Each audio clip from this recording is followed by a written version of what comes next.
हम सब दिन में कोई 20,000 बार सांस लेते हैं, बगैर सोचे समझे। लेकिन क्या कभी ये ख्याल आया है कि ये मामूली सा अमल असल में काम कैसे करता है? आज हम इसी एक सांस के पीछे छुपी हैरान अंगेज मशीन को समझने की कोशिश करेंगे। तो चलिए शुरू करते हैं। अच्छा, तो सबसे पहला और बुनियादी सवाल, एक सांस आखिर शुरू होती कैसे है? क्या ये इतना ही आसान है कि बस हवा को अंदर खींच लिया? अक्सर लोगों का ख्याल तो यही होता है, लेकिन हकीकत में इसके पीछे की साइंस, भाई वो तो बहुत ही दिलचस्प है। तो सबसे अहम बात जो समझने की है वो ये है, हमारे फेफड़े किसी वैक्यूम क्लीनर की तरह नहीं हैं जो हवा को जबरदस्ती अंदर खींचते हैं। नहीं, वो हवा को सक नहीं करते। ये सारा का सारा खेल दरअसल हवा के दबाव का है, एक प्रेशर गेम। हम अपने जिस्म के अंदर सिर्फ हालात ऐसे बनाते हैं कि हवा खुद ब खुद अंदर आने पर मजबूर हो जाए। तो फिर ये प्रेशर का खेल कौन खेलता है? इस पूरे सिस्टम को चलाने के लिए दो बहुत अहम मसल ग्रुप्स हैं। कह सकते हैं कि ये हमारे सांस लेने के निज़ाम के वो गुमनाम हीरो हैं। इनमें से पहला है डायाफ्राम। ये एक बहुत बड़ा गुंबद जैसा मसल है जो हमारे सीने और पेट के बीच में होता है। और दूसरे हैं इंटरकॉस्टल मसल्स। ये वो छोटे छोटे मसल्स हैं जो हमारी पसलियों के दरमियान होते हैं। यही दोनों मिलकर एक टीम की तरह काम करते हैं और सांस लेने के अमल को मुमकिन बनाते हैं। चलें अब इस साइकिल के पहले एक्ट को देखते हैं, यानी वो लम्हा जब हवा अंदर जाती है। इसे इंस्पिरेशन भी कहा जाता है।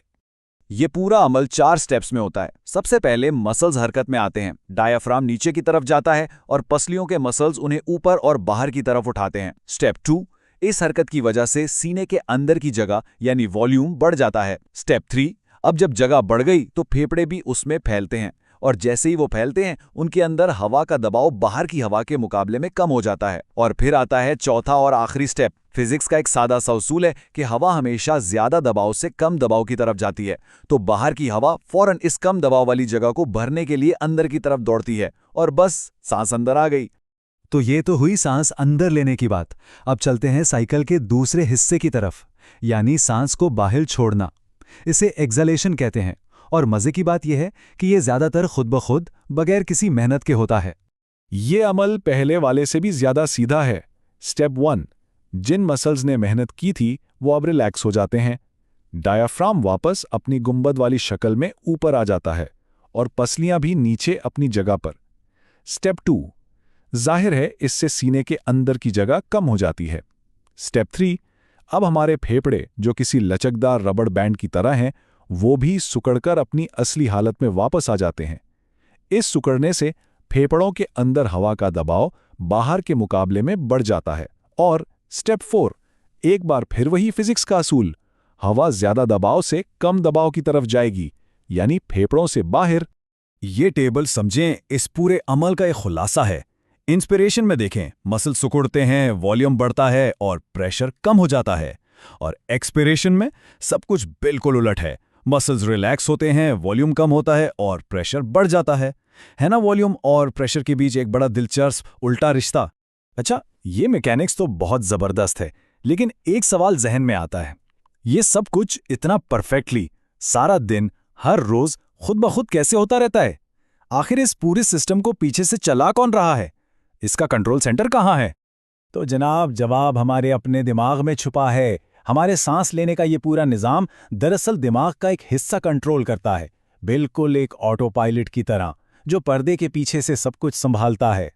इस ऑटो पायलट का एक नाम भी है, रेस्पिरेटरी सेंटर, यानी सांस का मरकज।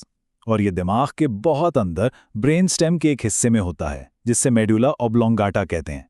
इसका काम बहुत सादा है। ये हमारे सांस लेने वाले मसल्स को एक आसाबी सिग्नल भेजता है कि अब सुकड़ जाओ, और हम सांस अंदर ले लेते हैं। और फिर जब ये सिग्नल भेजना बंद कर देता है तो मसल्स खुद ब खुद रिलैक्स हो जाते हैं और सांस बाहर चली जाती है। बस इतना ही, एक मुसलसल ऑन ऑफ का चक्कर। ठीक है, तो अब हम बुनियादी बातें समझ गए हैं, तो क्यों ना इस सिस्टम को थोड़ा टेस्ट किया जाए।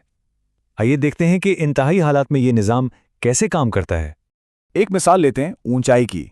जब कोई बहुत ऊंचे पहाड़ पे जाता है तो वहां हवा पतली हो जाती है, मतलब हवा का दबाव या एटमॉस्फेरिक प्रेशर कम हो जाता है। अब सोचें, बाहर का दबाव पहले ही कम है, तो हवा को अंदर खींचने के लिए हमें अपने फेफड़ों के अंदर दबाव को उससे भी ज्यादा कम करना पड़ेगा। इसका मतलब है कि सीने को और भी ज्यादा फैलाना होगा और ज्यादा मेहनत करनी होगी। यही वजह है कि ऊंचाई पर सांस फूलता है और ज़्यादा मुश्किल महसूस होता है। मसल्स को ओवरटाइम काम करना पड़ता है। लेकिन कुदरत में ऐसे चैंपियंस भी हैं जो इस मामले में हमसे कहीं आगे हैं। जरा परिंदों को देखें, वो इतनी ज्यादा ऊंचाई पर भी कितनी आसानी से उड़ते हैं, जहां इंसानों के लिए सांस लेना भी मुश्किल होता है। इनका सिस्टम हमसे बिल्कुल मुख्तलिफ और कहीं ज्यादा कारामद है। देखें, हम इंसानों में हवा जिस रास्ते से अंदर आती है उसी रास्ते से बाहर जाती है, मतलब गैस एक्सचेंज रुक रुक कर होता है। लेकिन परिंदों का सिस्टम वो तो कमाल का है। उनमें हवा का बहाव यकतरफा होता है। हवा फेफड़ों और हवा की थैलियों के एक जाल से गुजरती हुई सिर्फ एक ही सिमत में चलती रहती है। इससे उन्हें मुसलसल ताज़ा ऑक्सीजन मिलती रहती है, चाहे वो कितनी ही ऊंचाई पर क्यों ना हो।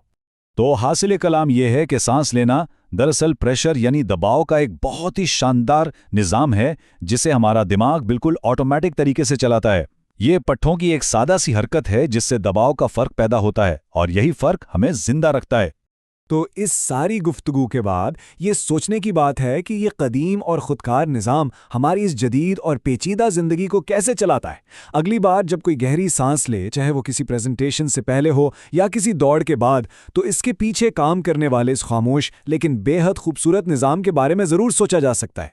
कैसे फिजिक्स का एक सादा सा उसूल यानी प्रेशर का फ़र्क हमारे हर काम, हर लफ्ज़ और हर लम्हे को मुमकिन बनाता है। ये वाकई में हैरान कुन है।